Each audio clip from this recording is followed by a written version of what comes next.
Ang kwento ni Tomby.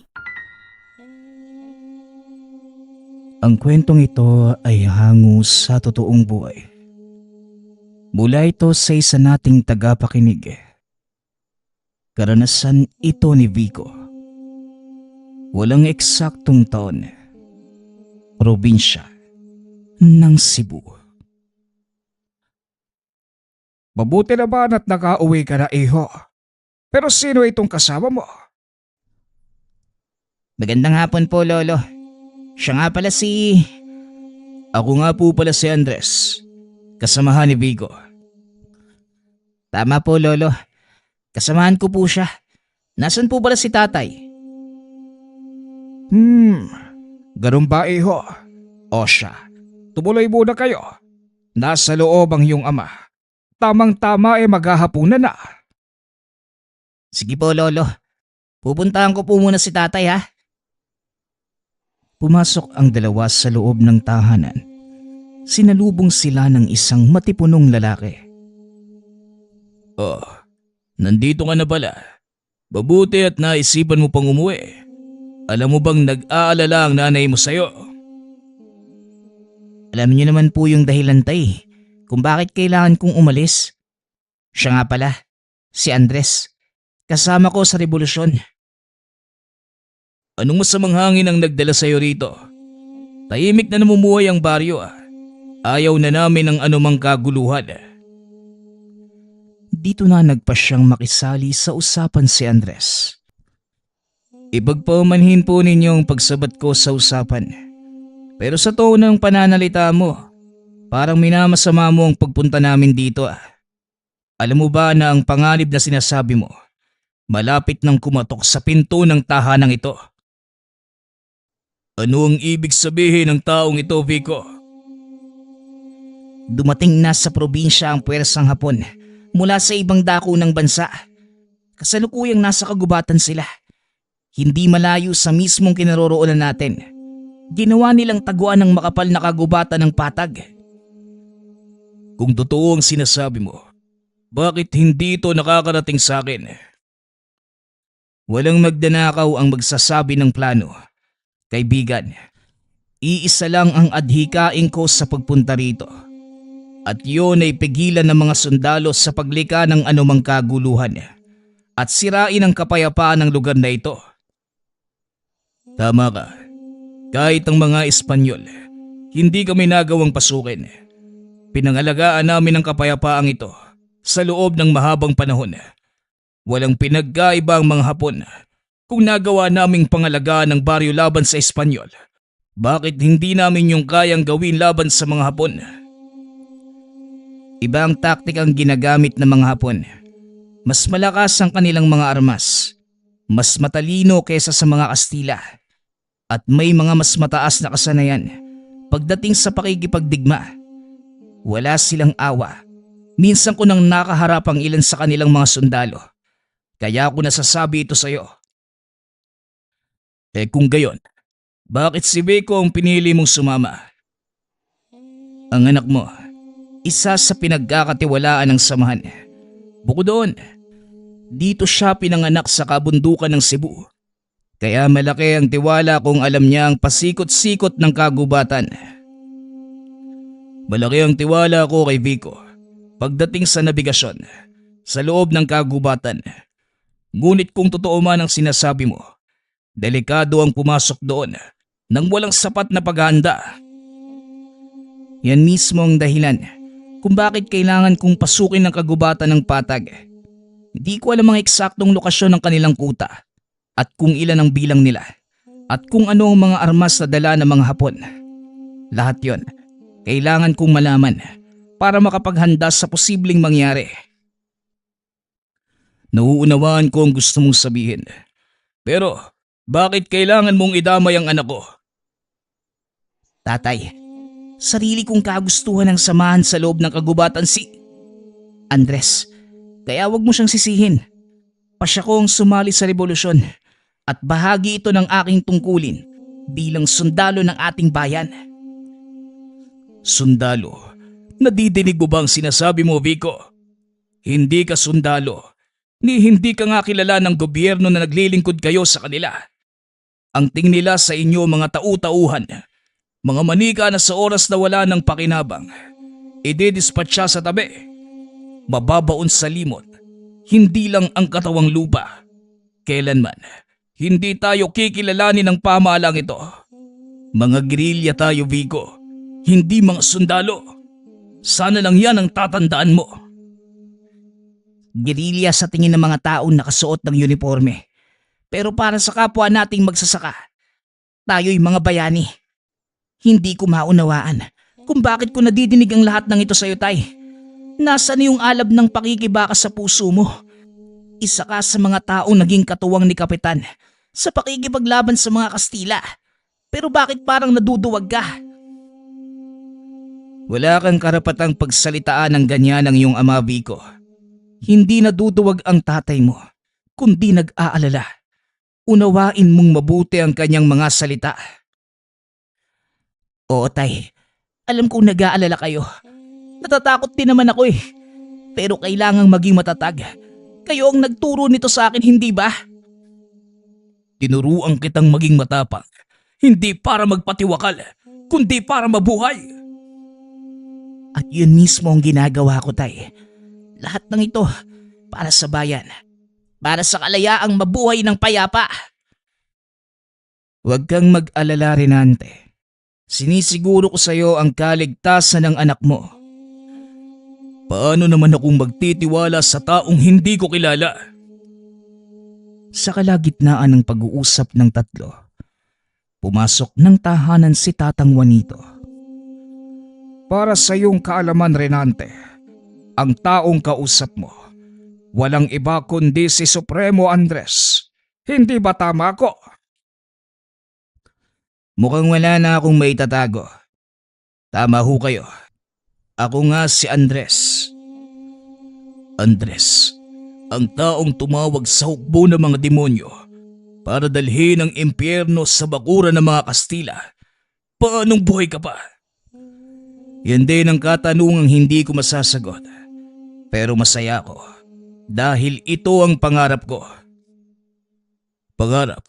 Anong ibig mong sabihin? Pinangarap kong mabuhay ng matagal para ako mismo ang magwakas ng pananakop ng mga dayuhan. Nagulat ang lahat sa sinabi ni Andres. Paging si Renante, hindi makapaniwalang nasa harapan ang taong sa kwento lamang nadidinig. Sabihin mo sa akin kung ano ang may tutulong ko. So ngayon, wala pa kaibigan. Hindi namin kailangan ng maraming tao sa misyong ito. Mas maiging kami lamang ni Vico ang pumasok sa kagubatan. Kung ganon, aalalay lang kami dito sa baryo. Mag-aantay ng susunod na hakbang. Mas mainam kung mananatili tayong tahimik. Nang sa ganon, hindi mabisto ang mga plano ko. Sisimulan namin ni Vico ang misyon bukas ng umaga. Kailangan ko ng detalyadong daan maliban sa pangunahing landas papasok sa gubat. Ba ituturo na ni Vico ang daan sa'yo? Dito lumaki at nagkaisip ang batang yan. Kagaya ng sinabi ko, Supremo, kabisado ko ang lugar na ito na parang likod ng palad ko. Kaya wala kang dapat ipag-alala. Kung ganun, magpahinga na tayo ngayong gabi para makabawi ng lakas. Nang matapos ang pag-uusap, naghanda ng makakain si Tatang Juanito. Kaunting kwentuhan tungkol sa mga nangyari at kumustahan. Matapos nagpahinga na ang mga ito. Kinabukasan, maagang nagising ang binata at naghanda para sa kanilang misyon. Habang nag-aantay ito kay Andres, napatingin ito sa kabundukang nababalot ng makapal na hamog. Napakalamig din ng hangin ng mga sandaling yun. Ngunit isang kahina-hinalang tanawin ang nakaagaw ng pansin ng binata. Nasipat nito ang tila malaking siga sa gawing paanan ng mismong bundok na kanilang pupuntahan. Malapit ito sa talon Alam ni Vico na may mga kuwebang matatagpuan doon. Sa pag-aakalang natutulog pa si Andres, kinatok niya ito sa kubong tinutuluyan. Gising na ako, Vico. Bakit? Anong problema? Mukhang alam ko na kung saan naglulungga ang mga sundalong dayuhan supremo. Paano kang nakakasiguro? Sa gawing paanan ng bundok na yon, malapit sa talon, may ilang kuweba na maaaring magkanlong ng maraming tao. Medyo matarik din yung daan paakyat, kaya walang masyadong nagpupunta. Habang hinihintay ko kayo, nakita kong may liwanag na tila nagmumula sa siga. Hindi ako maaaring magkamali. May tao sa lugar na yon. Kung ganun, maghanda ka at yun ang una nating pupuntahan. Dali-daling nag-ayos ng kagamitan si Andres. Saktong paalis na sila nang lumabas ng kubo si Renante. Lalakad na ba kayo, Vico? Bakit hindi muna kayo mag-agahan? Hindi na po, tay. Alam ko na kung saan maaaring nagtatago yung mga sundalong Hapon. Kailangan naming puntahan ang lugar sa lalong madaling panahon. O sige anak, mag-iingat kayo. Kung sakaling may mangyaring hindi maganda, alam mo na ang gagawin. Opo, tay. Ako na pong bahala. Tumuloy ang dalawa sa paglalakbay. Mahigit kalahating oras na lakaran bago narating ang ibabang bahagi ng nasabing talon. Kinailangan nilang umakyat sa mismong daluyan ng tubig para hindi sila mamataan ng mga kalaban kung sakaling may mga nagmamatiyag sa paligid. Ilang sandali pa, narating na mga ito ang isa sa mga yungib. Nakita ni Vico ang mga bakas ng sapatos. Positibo ang binata na pag-aari ng mga sundalo ang bakas na yun. Bago lamang ang mga ito at papunta sa iisang direksyon. Supremo, tinatayang nasa mahigit 30 katao ang nandito. Base na din sa mga naiwang bakas. Ito ang malaking pagkakamali ng mga Hapon. Masyado silang kampante na hindi matutuntun yung kanilang kinaroroonan. Sundan natin ang mga bakas. Nang malaman natin kung alin sa mga kuwebang yan ang kanilang pinagtataguan. Hindi na kailangan, Supremo. Alam ko kung saan sila eksaktong nakahimpil. Isang kuweba lang ang maaaring magkanlong ng napakadaming tao. Muling umakyat sa bandang tuktok ang dalawa. Dito, nakita nila ang malaking tumpok ng sinindihang kahoy. May ilang nakabantay na sundalo. Ngunit ang nakakapagtaka, halos walang armas ang mga ito. Hindi sila nahirapang marating ang mismong lugar. Teka, Supremo, parang may mali. Bakit walang patibong sa paligid?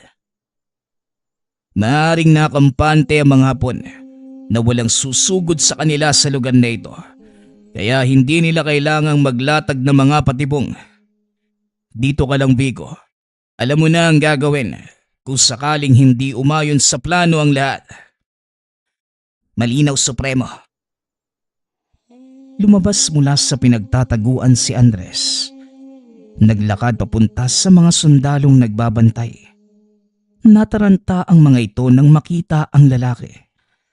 Kagad tinutukan ng baril at pinaluhod. Hindi maunawaan ng binata ang sinabi ng mga sundalo. Ngunit base sa kinikilos, alam nitong kaunting pagkakamali lang. Maaaring mapahamak si Andres. Marahang inilabas ni Vico ang itak.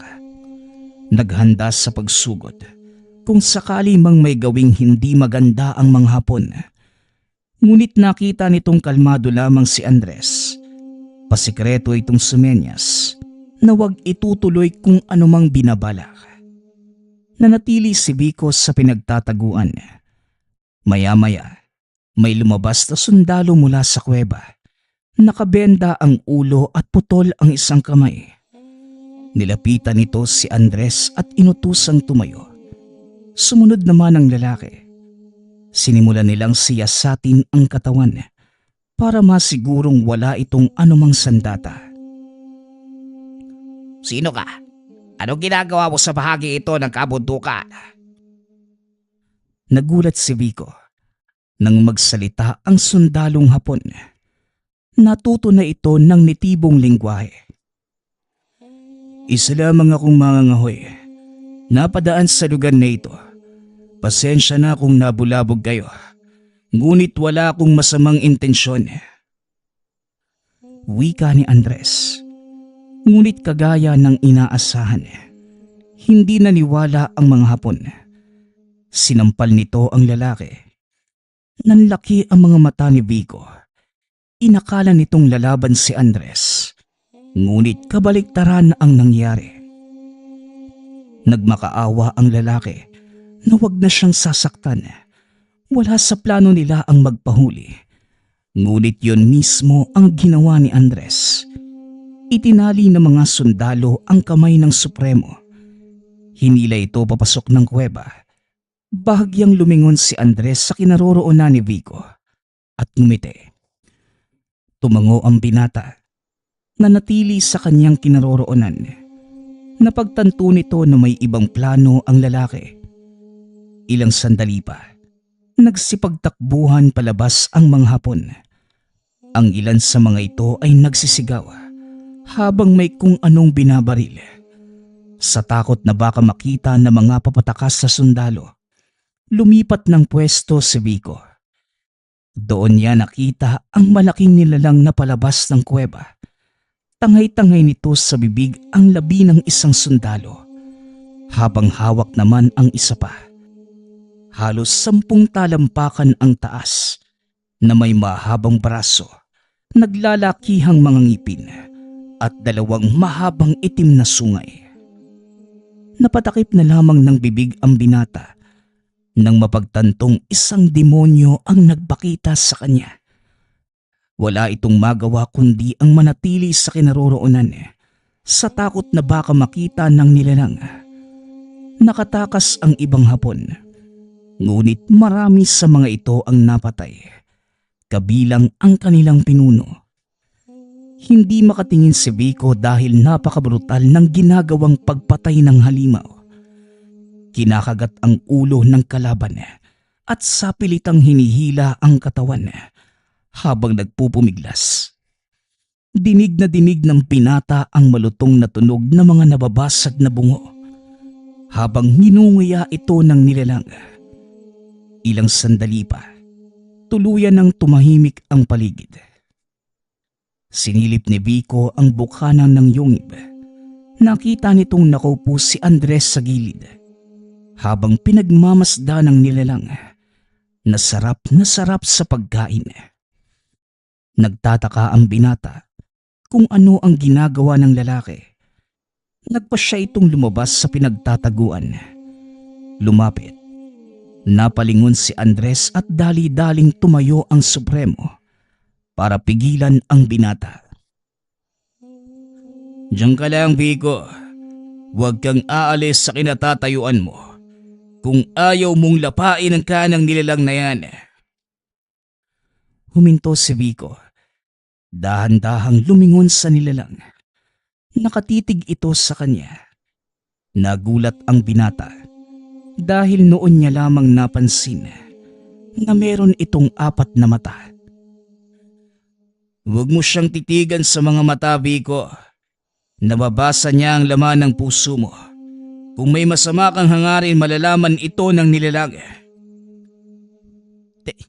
Teka, anong uri ng nilalang ito, Supremo? Mamaya ko na ipapaliwanag sa'yo. Sa ngayon, manatili ka munang nakatayo dyan. Hayaan mo siyang matapos kumain. Halos 2 oras na nag-antay ang binata sa nilalang. Nang matapos kusa itong naglaho, biglang napaupo si Vico dahil na din sa pangangalay ng binti at sobrang takot. Ayos ka lang ba, Vico? Tumayo ka na dyan. Babalik na tayo sa baryo. Tapos na ang misyon natin dito.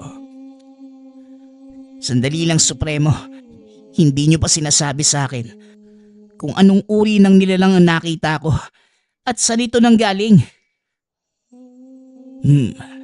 O sige, total nagawa na din naman natin ang dapat gawin. Magpahinga na muna tayo.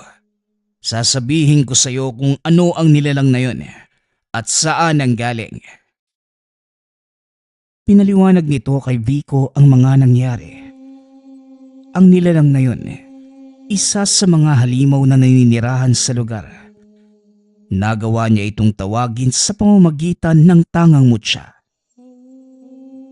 Kung ganon, alaga po ninyo yung nilalang na yun, Supremo? Hindi sa alaga. Ang nilalang na yun, nilika mula sa takot, galit, kasakiman. Manifestasyon ito ng lahat ng negatibong emosyon na dinala ng mga sundalo rito. At para lubos mong maunawaan ng lahat, bakit hindi mo pasukin ang yungib?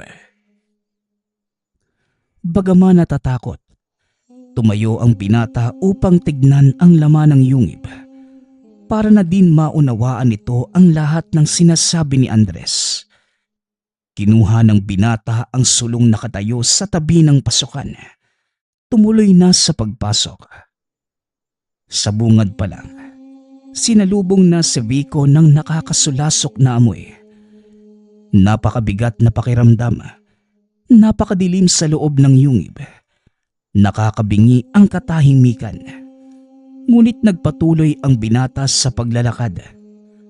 Hanggang sa natalisod ito sa isang bagay na nakaharang sa daan. Nabitawan nito ang dalang sulo. Bumagsak sa natapong langis dahilan para magliyab ang buong sahig ng kuweba. Nanlaki ang mga mata ng binata nang makita ang patay na katawan ng mga kababaihan. Ilang sundalong Pilipino, maging sanggol na tinuhog sa bayoneta ng mga Hapon. Lalong nagimbal si Vico nang makita ang isang pamilyang pinagdikit-dikit gamit ang mga patalim. Nakatarak ang mga ito sa katawan na tila inihaw na karne. Napadakip na lamang ng bibig ang binata sa buong buhay nito. Dito pa lamang nakasaksi ng ganong kabrutal na pagpatay. Hindi na nakatiis ang binata. Dali-dali itong lumabas ng kuweba upang balikan si Andres. Nakita naman ito na hindi maipinta ang pagmumukha ng binata. Oh, anong nangyari sa'yo? Bakit parang takot na takot ka? Mga hayop sila. Hindi na sila naawa sa mga sanggol at kababaihan. Sa buong buhay ko, ngayon lang ako nakasaksi ng ganitong uri ng kahayupan. Higit pa dyan ang ginawa nila sa syudad. Ang nakikita mo ngayon, bunga lamang ng kanilang pagkabagot. Tara na. Bumalik na tayo sa baryo. Ipaalam mo sa iyong ama na may ilang nakatakas na mga kalaban. Kayo po, Supremo. Anong susunod yung plano? Kailangang malaman ni Apollo ang nangyari dito. Matapos mong makausap ang iyong ama, tutulak tayo pabalik ng kampo para kumuha ng karagdagang kasama. Matapos ang kaganapan sa kuweba, kinausap ni Andres si Renante. Muli nitong pinakilos ang mga dating kasamahan. Pangkat ko na ang bahala sa kabundukang ito. Makakaasa ka na susuyuri namin ang kabundukan. Mahanap lamang ang mga nagsipagtakasang sundalo. Tay, sasama ho ako kay Supremo pabalik sa kuta. Pero sa sandaling matipon na namin ang karagdagang puwersa, babalik kami rito para tumulong. Ilang minuto matapos ang pag-uusap, umalis na sila Andres at Vico pabalik sa kuta. Hindi pa din mawala sa isipan ng binata ang mga nasaksihan. Lingid sa kanyang kaalaman na nararamdaman ito ni Andres. Ano? Hindi pa din ba nawawala ang takot mo? Hindi po takot ang nararamdaman ko, Supremo, kundi matinding galit. Mawawala lang siguro ito kung ako mismo ang makapapatay sa mga hayop na yon. Magantay ka lang. Darating tayo dyan. Sa ngayon, subukan mo munang kumalma. Ayokong makita ni Apollo ang pagmumukha mo. Baka isipin ng taong yon na may ginawa ko sa iyong hindi maganda. Pasensya na po, Supremo. Huminga ng malalim ang binata. Ngumiti. Nauna itong maglakad kay Andres. Kaya hindi niya namalayang biglang huminto ang Supremo. Vico, sandali lang at magpapahinga na muna tayo. Paumanhin, Supremo, pero malapit na po tayo sa kuta. Napagod ako kaya pasensya na. Dito na muna tayo magpapalipas ng gabi. Sumandalang lalaki sa paanan ng puno. Tinakip ang suot na salakot sa kanyang muka. Napailing na lamang si Vico.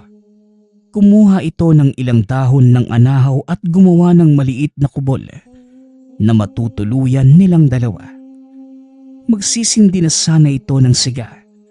Ngunit pinigilan siya ni Andres. Huwag kang gagawa ng siga, Vico. Ayokong makaamoy ng usok. Bagaman naguguluhan sa kilos ng Supremo, sumunod ang binata.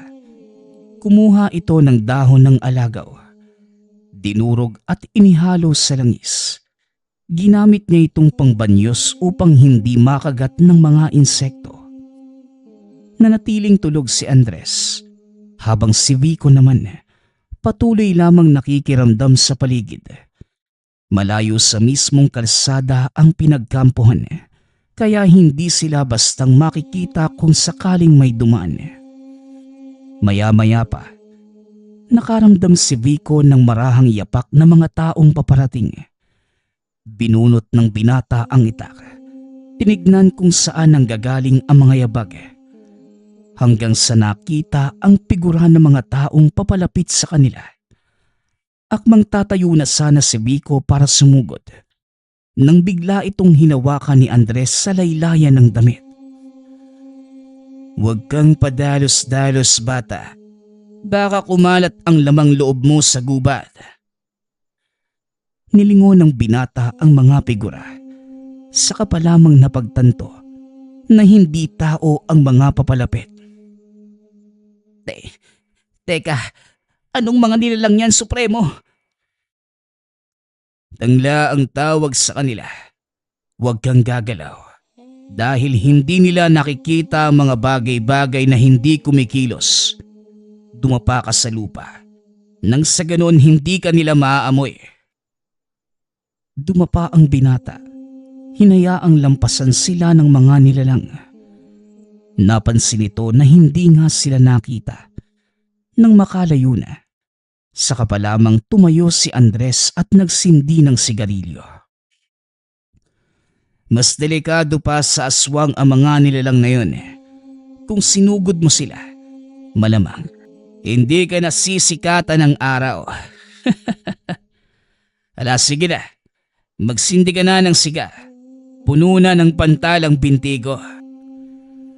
Matapos yun, muling bumalik sa pagtulog si Andres. Gayon din si Vico. Kinabukasan, nagpatuloy ang mga ito sa paglalakad. Hanggang sa makarating sila sa mismong kuta. Kinausap ni Andres si Apollo.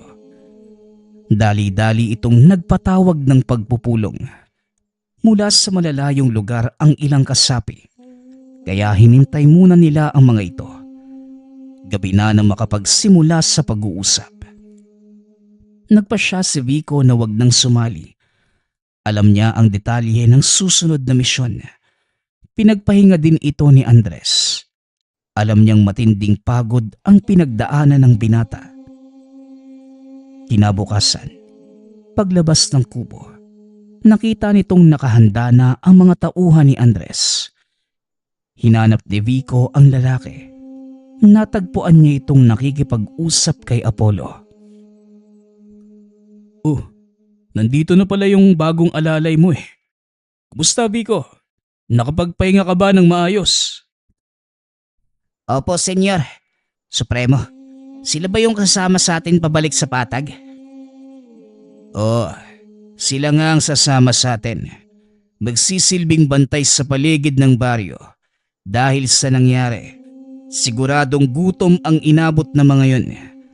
Sasalakayin nila ang pinakamalapit na pamayanan. Paniguradong marami ang mapapahamak pag nagkataon. Yan din po ang iniisip ko. Pero sa kasalukuyan nilang bilang, mahihirapan silang pasukin ang baryong pinamumunuan ng tatay ko. Huwag kang magpakampante. Tuso ang mga Hapon, Vico. Kahit kakaunti ang bilang nila, nagagawa nilang wasaki ng isang buong baryo. Hindi ko pa nagawang makipagsagupaan sa kanila. Nagsilbi lamang akong tagamanman noong nadistino ako sa syudad. Pwes, ngayon mo mararanasang makipaglaban sa mga sundalong Hapon kung sakali. At babalaan na kita, Vico. Mas malakas ang pagnanais nilang magtagumpay at makaligtas dahil nasa bingit na sila ng pagkatalo. Nauunawaan ko, Supremo. Dahil kung ako ang nasa kalagayan nila, gagawin ko din ang lahat para makabalik sa lupa kong pinagmulan. Mabuti naman kung ganun. Maghanda ka na. Pagkagat ng dilim, lalakad na tayo. Hinangaan ng husto ni Vico ang kakaibang pag-iisip ni Andres. Napagtanto din ng binata ang dahilan kung bakit siya kinilalang supremo ng kilusan. Nakatingin lamang si Vico sa kanya habang nagpapaliwanag ito sa mga tauhan. Laking gulat ng binata nang bigla siyang tapikin ni Apollo sa balikat. O ngayon, nakilala mo na ng husto si Andres. Anong masasabi mo? Kayo po pala, senyor. Sa totoo lang po, hindi pa ganong kalalim yung pagkakakilala ko kay Supremo. Marami pa akong hindi alam tungkol sa kanya. At siguro, mas mabuti nang manatiling ganon. Tama ka. Masalimuot yung buhay ng taong yan. Iba yung kinalakihan niyang mundo. Nagkamalay si Andres sa isang pamayanang nababalot ng karahasan. Ito yung naging dahilan kung bakit naging matatag siya at naging isang mahusay na pinuno. May kakaibang kakayanan si Supremo, no? Nasaksihan ko mismo kung paano niya itong ginamit. Pero ang hindi ko maintindihan, saan ang gagaling yung kakayanan yun? Bago pa man maging supremo ng kilusan si Andres, naging mag-aaral siya ng isang mahusay na manggagaway. Nakilala ko yung taong yan sa isang baryo sa Iloilo. Pareho kaming bagong salta sa lugar. Iisa lang ang layunin. Yun ay sumapi sa revolusyon. Halos hindi nagsasalita yung taong yan. Pero makikita mo sa mga mata niya na buo ang loob sa naging pasyang pagsama sa kilusan. Dagdag pa nito, silang dalawa lamang ang pinakabata sa mga sumali. Payat ang pangangatawa ni Andres noon. Ngunit sa kabila ng patpating katawan, pinahanga nito ang mga nakakatanda nang malampasan ang lahat ng pagsasanay at maipasa ang pagsubok. Si Andres ang kauna-unahang batang kasapi ng kilusan. Samantalang si Apollo naman, nagsilbi muna bilang katulong sa kusina. Nagpakita ng sunod-sunod na tagumpay ang binata. Kalaunan, ginawa itong kapitan ng isang hukbo. Kinuha niya si Apollo bilang tauhan.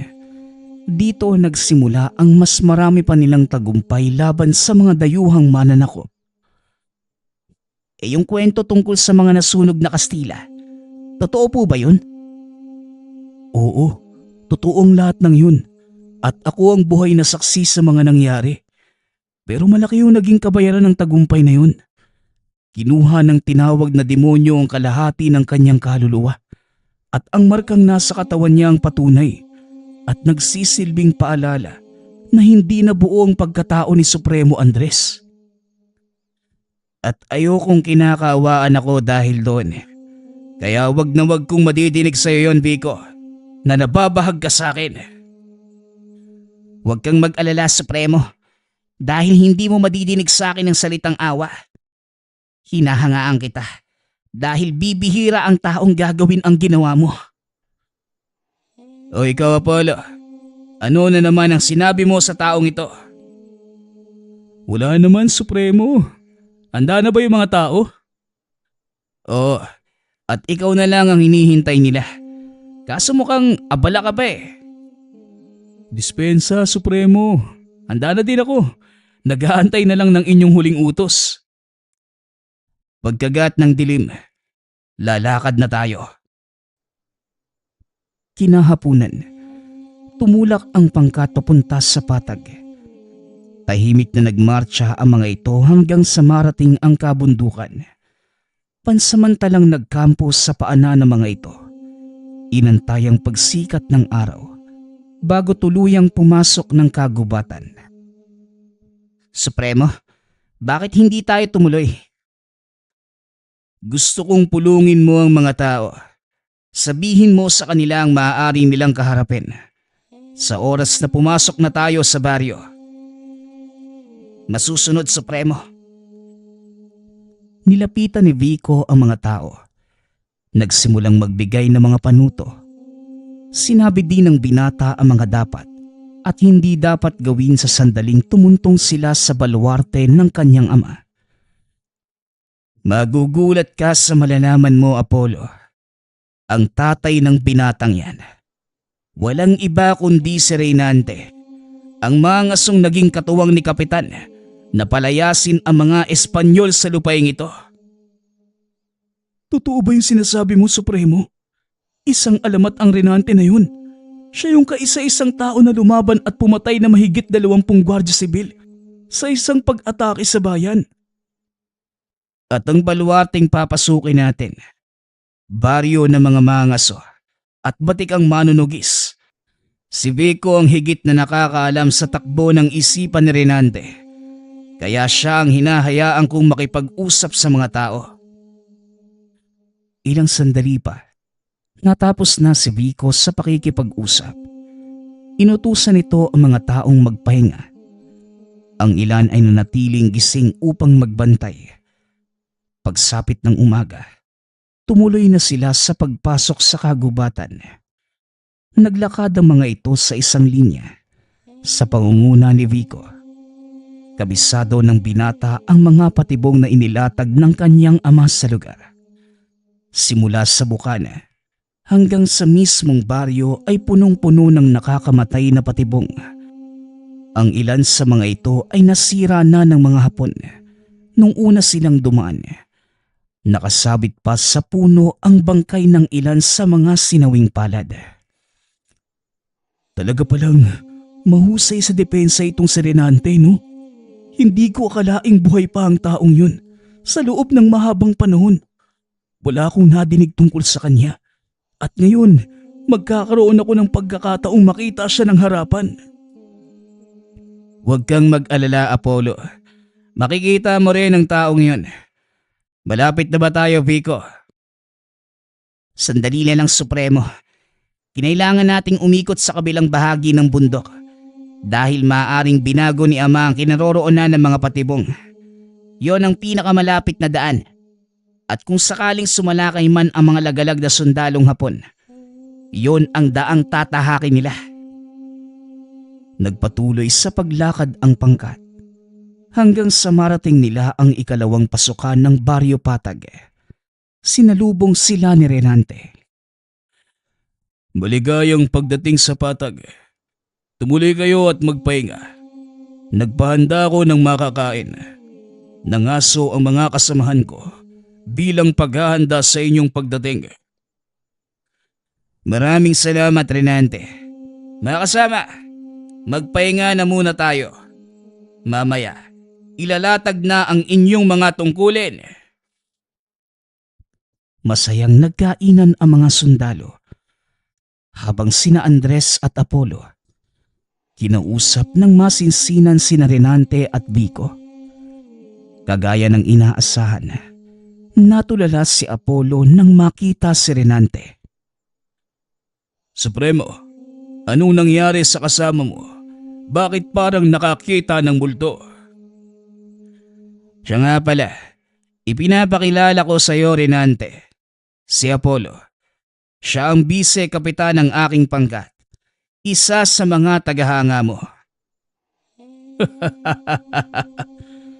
Tagahanga? Hindi ko alam na may tagahanga pala ang isang pusakal na kagaya ko.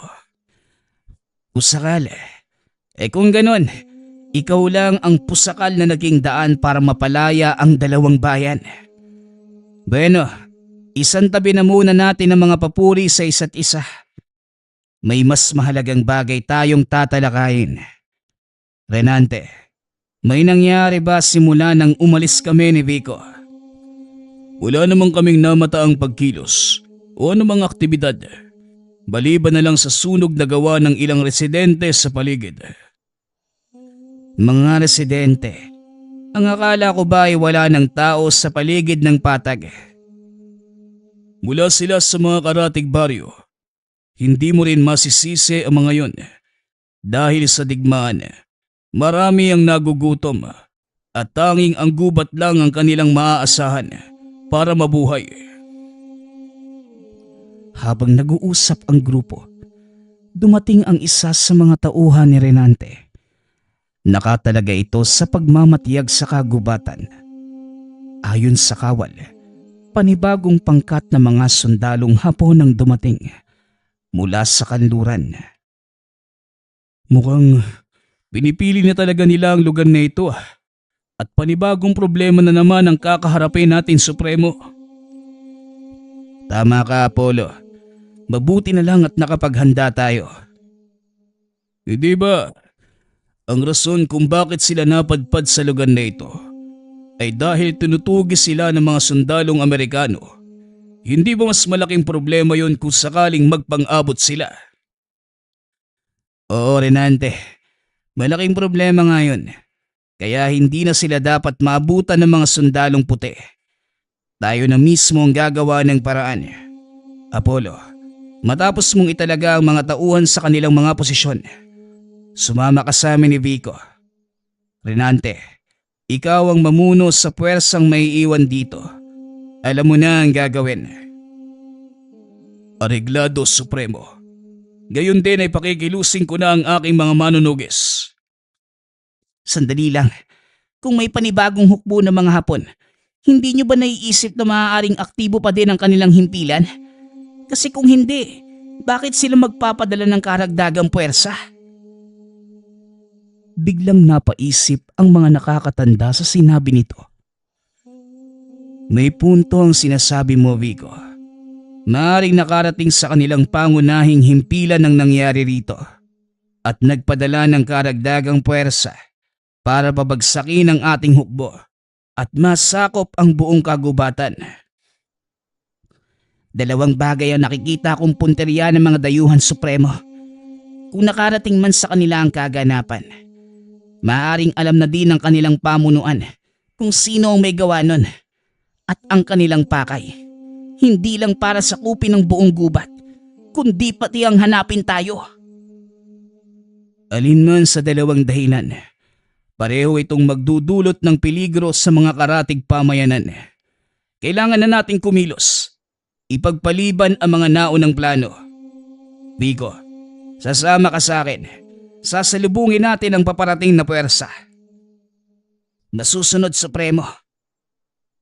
Supremo, nais ko ding pong sumama nang maitala ko ang mga pangyayari.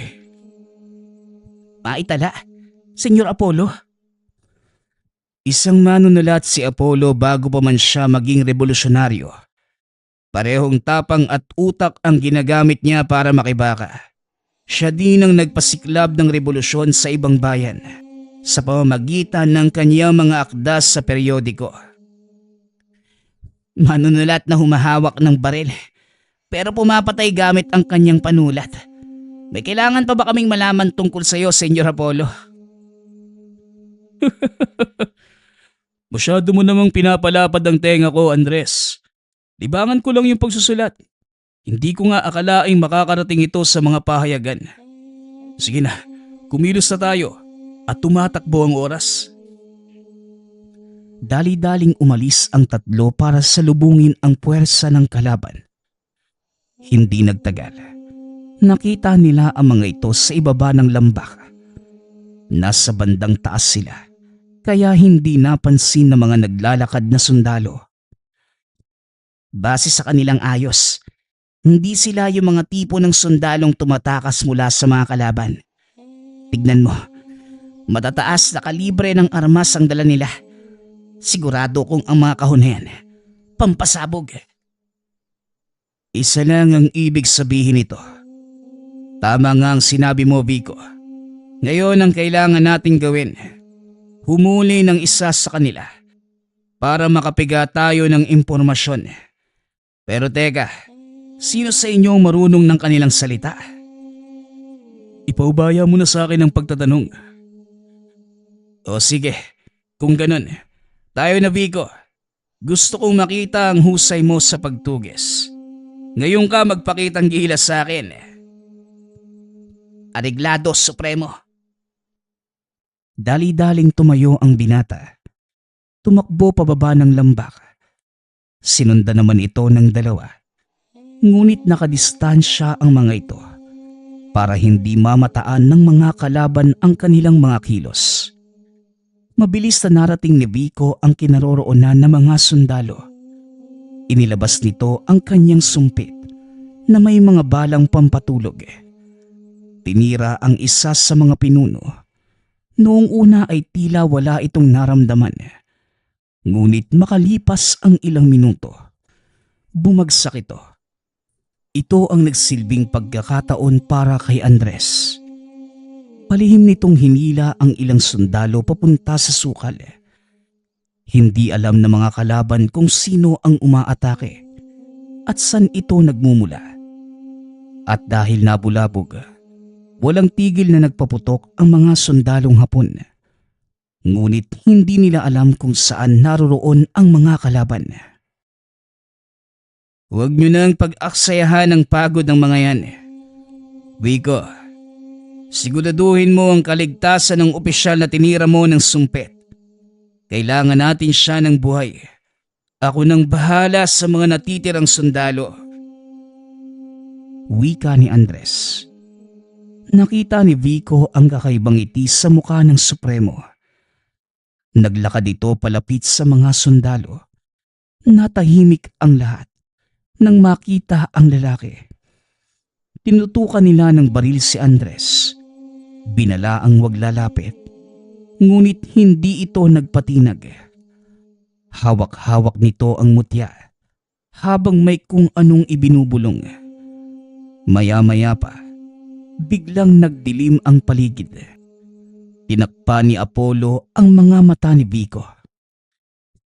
Bakit, senyor? Ano ho bang nangyayari? Mas makakabuti kung hindi mo na makikita ang magaganap. Baka hindi kayanin ng sikmura mo eh. Marami na ho akong nasaksihang patayan. At ako mismo, maraming buhay ang nasawi sa aking baril. Marami na ding ulo ang dinurog nito. Kaya ano pa bang hindi kakayanin ng sikmura ko? Magtiwala ka sa akin, Vico. Hindi ito ang tanawing gugustuhin mong makita. Ngunit pilit tinanggal ni Vico ang kamay ni Apollo. Wala na itong nagawa pa, kundi hayaan itong makita ang gagawin ni Andres. Nanlaki ang mga mata ng binata nang makita ang isang munting nilalang na paikot-ikot sa mga sundalo. Ano namang nakakatakot sa nilalang na yan? Manood ka, Vico. Huwag mong malitin yung nilalang na yan. Nakakatuwa man siyang tignan, pero huwag kang magkakamali. Habang itinuturo ang nilalang na bumubulusok papunta sa mga sundalo, bigla itong naglaho. Napasigaw ang mga sundalong Hapon. Unti-unting namilipit sa sakit. Naglabasan ang dugo sa bawat butas sa kanilang katawan. Kalaunan, nagsisabugan ang mga ito. Halos walang natira sa kanilang mga labi. Maging sa mukha ni Vico, kumalat ang pinaghalong laman at dugo ng mga sundalong Hapon. Nasuka ang binata at hindi makapaniwala sa nakita. Teka, ano bang nilalang yan? Yun ang tinatawag na gawang-gawang. Sila ang mga nilalang na may hahalin tulad sa lambana. Pero mas mapanganib sila dahil kaya ng mga nilalang na yun na tunawin ang kanyang katawan at isama sa hangin. Kapag nalanghap ito ng mga kalaban, mula sa loob, unti-unti silang papatayin. Gayon lang ako nasuka sa buong buhay ko. Hindi ko akalain niya na makikita ko. Bitbitin mo na yan at bumalik tayo sa kampo. Wika ni Andres. Hindi na nakapagsalita pa si Vico. Dali-daling binuhat ang opisyal. Dinala sa baryo. Itinali ito sa upuan at hinintay na magising. Maya-maya ay nagkamalay na ito. Sinimula ni Andres ang pagtatanong. Apollo, isalin mo ang lahat ng sasabihin ko sa taong ito. Unang katanungan, nasan ang kanilang kampo? Isinali naman ni Apollo ang sinabi nito. Ngunit wala silang nakuhang kasagutan. Matigas ang isang to. Mukhang mahihirapan tayo. Isang beses pa, Apollo. Tanungin mo siyang ulit. Inulit ni Apollo ang tanong. Ngunit wala pa din silang nakuhang kasagutan. Ayan po ninyo akong magtanong, Supremo.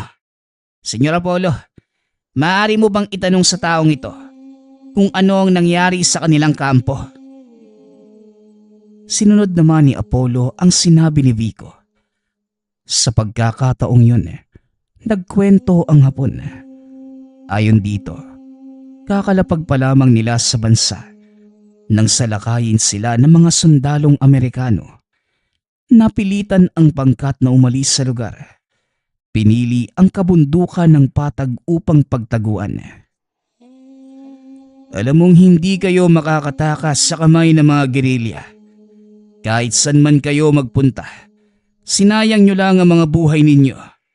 Sabihin mo yan sa kanya, Apollo. Isinali ni Apollo ang sinabi ni Andres. Nagulat ang mga ito sa sinagot ng sundalo.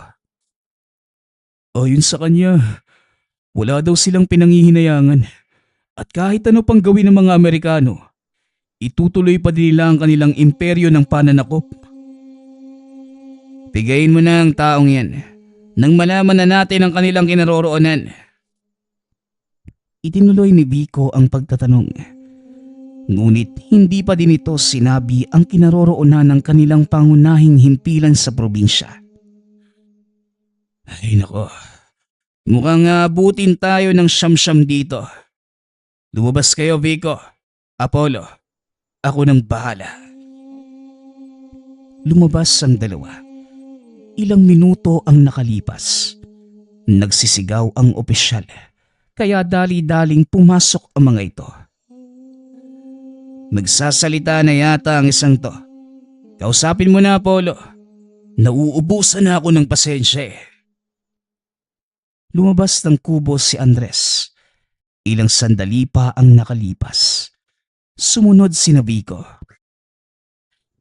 Nagsalita na siya, Supremo, at wala sa kabayanan ng kanilang himpilan, kundi nasa mismong kabundukan ng Patag. Doon sila papunta nung hinarang natin. Ayon pa sa Hapon, may patakaran ng kanilang pamunuan na sa oras na hindi sila makarating sa takdang panahon, susugod ang iba pa nilang kasamahan. Kung ganon, yun ang aabangan natin. Ihanda ang mga tao. Protektahan ng baryo. Nagsagawa ng barikada ang mga kasamahan ni Renante. Paikot sa baryo, gamit ang mga sako ng buhangin. Kahit papano, may mga naitabi din silang matataas na kalibre ng baril na nakuha sa mga sundalong napatay. Ilang sandali pa, dumating na ang kanilang hinihintay. Nagsilabasan mula sa kagubatan ang mga sundalong Hapon. Pinaulanan sila ng bala. Gumanti ng putok ang pangkat ni Renante. Samantalang si Andres naman at ang ilan sa mga tauhan sumugod mula sa likod. Kasama nito sina Vico at Apollo. Nakikita nilang walang laban ang kanilang pinagsamang puwersa sa isang buong batalyon ng mga Hapon. Hindi ko na paaabutin pa sa bayan ang alingaw-ngaw na mga putok ng baril mula sa lugar na ito. Tumayo si Andres. Hinawakan ang kanyang mutya. Nagbubulong ito ng kung ano. At habang ginagawa yon, ipinapaliwanag ni Apollo kay Vico ang tungkol sa hawak nitong gamit. Ayon kay Apollo, ang mutsyang tanga nito ay tinatawag na ngipin ng demonyo. May kakayanan itong tumawag ng mga nilalang at mapasunod ang kanyang mga utos. Lumabas mula sa ilalim ng lupa ang dalawang malalaking bulate. Gumapang ang mga ito papunta sa kinaroroonan ng mga Hapon. Pinagbabaril ng mga sundalo ang nilalang. Nadurog ang mga katawan. At sa halip na mamatay, lalong dumarami at isa-isang pumapasok sa bunganga ng mga sundalong Hapon. Huminto sa pagkilos ang mga ito. Binunot ang kani-kanilang mga bayoneta. Kinitil ang mga buhay. Nakita ito ng mga kasamahan ni Andres. Nagtaka ang mga ito kung bakit ginawa yun ng mga kalaban. Mahirap na. Baka kung ano pa ang mangyari sa lugar na ito. Napakalayo sa bayan. Mahihirapan tayo sa pag-akyat ng mga materyales kung sakaling sumugod dito ang mga kasamahan nilang naka-aeroplano. Parang walang nangyari. Sana lang walang makaligtas sa kanila. Kung meron mang makaligtas, mas mabuti yun.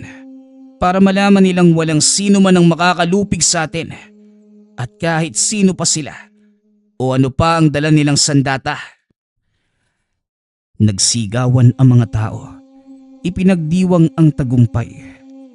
Bilang pagbibigay galang sa mga sundalong Hapon, dinala nila ito sa isang bakanting lugar.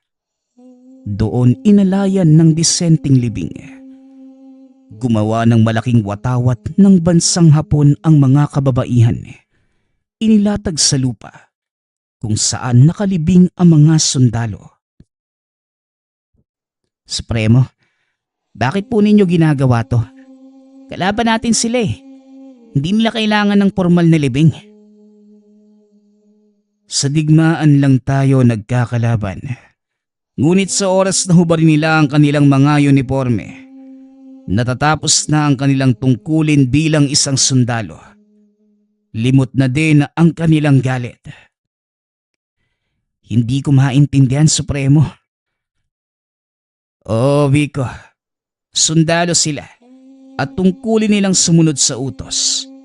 Ngunit sa sandaling hubarin na ang kanilang mga uniforme at mahimlay sa kanilang huling hantungan, malaya na sila at hindi nakalaban ang tingin sa kanila. Ito ang mga katagang patuloy na tinatandaan ni Vico.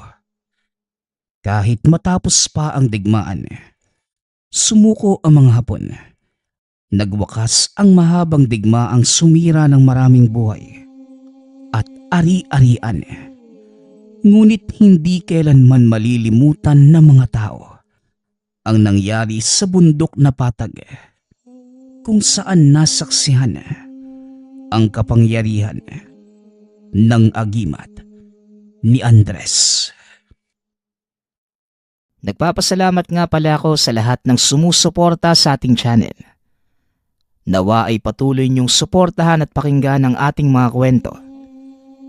Hanggang sa muling pakikinig. Paalam.